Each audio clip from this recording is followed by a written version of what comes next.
2 number, জান্নাতি ব্যক্তি জাহান্নামের দৃশ্য, আযাবের দৃশ্য জান্নাতের সিংহাসনে বসেই সচক্ষে দেখতে পাবে আর চিৎকার দিয়া বলবে, হায় মাওলা, আপনার কত বড় দয়া, আপনি আমারে কি জঘন্য ভয়ানক জাহান্নাম থেকে বাঁচায় দিলেন। এই কয়টা হলো? 3 নাম্বার। 3 নাম্বারটা কই? আল্লাহু আকবার। 3 নাম্বার হইল, একটু জিরান, তারপরে কই আল্লাহ। 3 নাম্বারটা হলো জান্নাতি বান্দা জান্নাতের সিংহাসনে বসে মহান আল্লাহ পাক রব্বুল আলামিনকে দেখতে থাকবে। প্রথমবার যখন দেখবে 70,000 বছর একটানা মালিকের দিকে তাকাইয়েই থাকবে। এটা কি মজাদার বিষয়।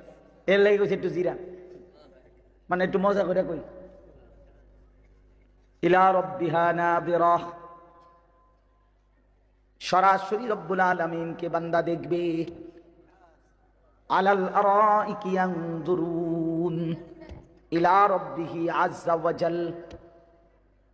জান্নাতি বান্দা সিংহাসনে বসে মহান আল্লাহ পাককে সচক্ষে দেখবে।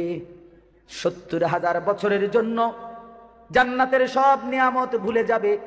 জান্নাতের হুরেরা টানাটানি শুরু করবে, হে আল্লাহর বান্দা জান্নাতি, আমাদেরকে তো ভুলেই গেলেন, আমাদের দিকে তো ফিরেই চাচ্ছেন না। জান্নাতি বলবে, হুরেরা, মহান আল্লাহ পাকের দিদারের সামনে পুরা জান্নাত আমার কাছে কোনো কিছুই মনে হয় না। আলাল আরাইকি ইয়ানজুরুন, এই হলো 2 নাম্বার। 3 নাম্বার, 3টা, নিজের জান্নাত পুরাটা দেখবে, জাহান্নামীদের আযাবের দৃশ্য দেখবে, আর মহান আল্লাহ পাককে দেখবে। ঠিক আছে না মাওলানা? মনে রাখবে। এই যে মাওলানা, আমি যখন সোনাকান্দা মাদ্রাসায় নতুন আসি, তখন এই শেষ, মানে হেগো পড়া শেষ বছর, আমিও মাত্র আসছি, তো কিছুদিন, হয়তো অল্প কিছুদিন আমার ক্লাসও ছিল। বাকি অনেক সুন্দর বয়ান করে, আল্লাহ ভালো করেন, তৌফিক দান করেন। তাইলে আলাল আরাইকি ইয়ানজুরুন তারিফু ফি বুজুহিহিম নাদরাতান নাঈম।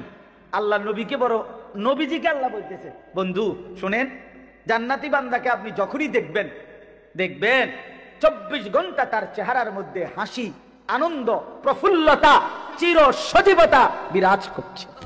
1 সেকেন্ড কোনো ক্লান্তি, বিরক্তি, পেরেশানি, অস্থিরতা বলতে কিচ্ছু না। তারিফু ফি বুজুহিহিম নাদরাতান নাঈম।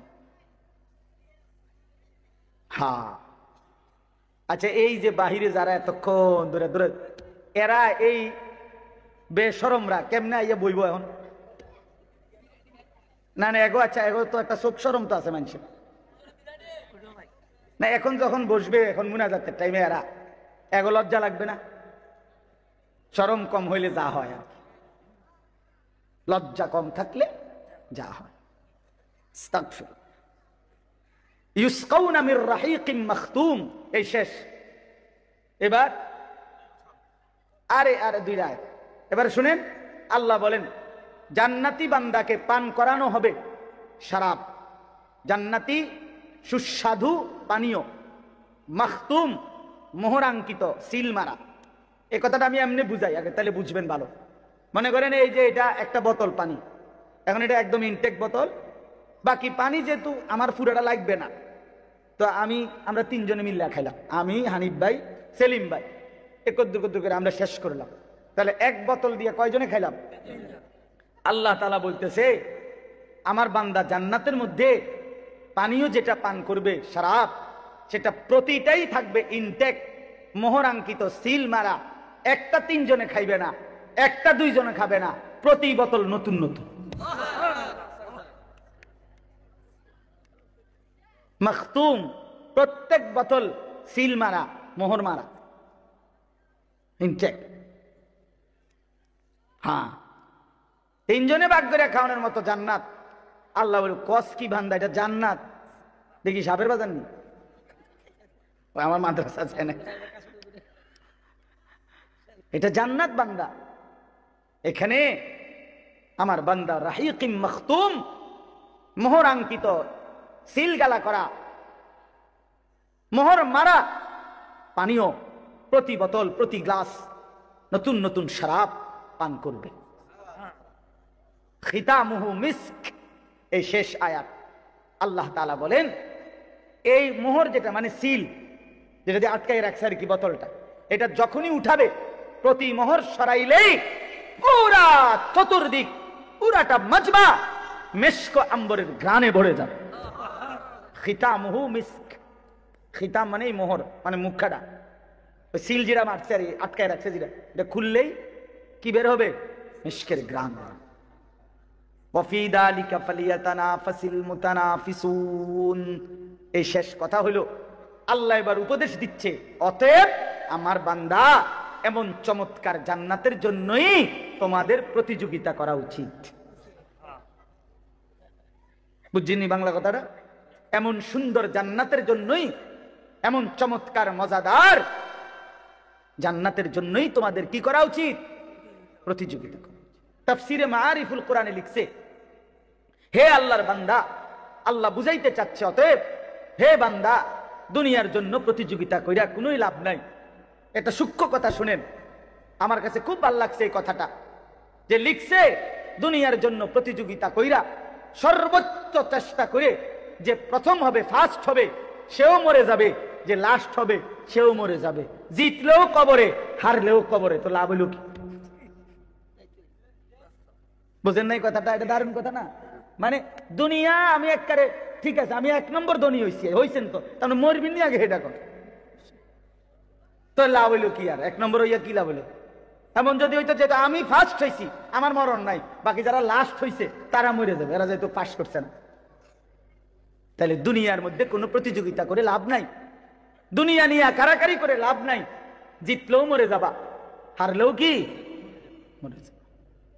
ফার্স্ট হইলেও কবরে, লাস্ট হইলেও কি কবরে।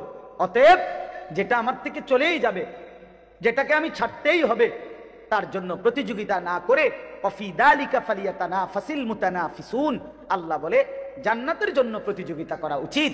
লিমিসলি হাদা ফালিয়ামালিল আমিলুন, এই জান্নাতের জন্য তোমাদের নেক আমল করা উচিত। ফালিয়ারগাবির রাগিবুন, আগ্রহ উদ্দীপনা তোমাদের থাকা উচিত। আল্লাহ আমাকে তৌফিক দান করে, আমাদের সকলকে তৌফিক দান করেন। আল্লাহ তাআলা এই মাহফিল, এই মাদ্রাসা, এই হেফজখানা কবুল করেন। আমার প্রিয় ভাই বন্ধু হাফেজ মাওলানা কারি আবু হানিফ, আমরা বন্ধু, ছেলেবেলায় একসাথে পড়ছি ব্রাহ্মণবাড়িয়া দারুল আরকাম মাদ্রাসায়। সেই থেকে উনিও আমারে খুব মহব্বত করে, আমিও মহব্বত করি।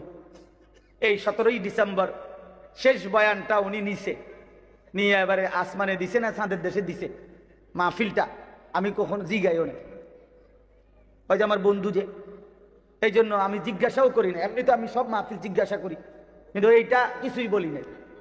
ঠিক আছে ভাই, হানিফ ভাইয়ের মাহফিল এটা, সে যেখানে মনে হয় দিব, একখানে মনে আছে।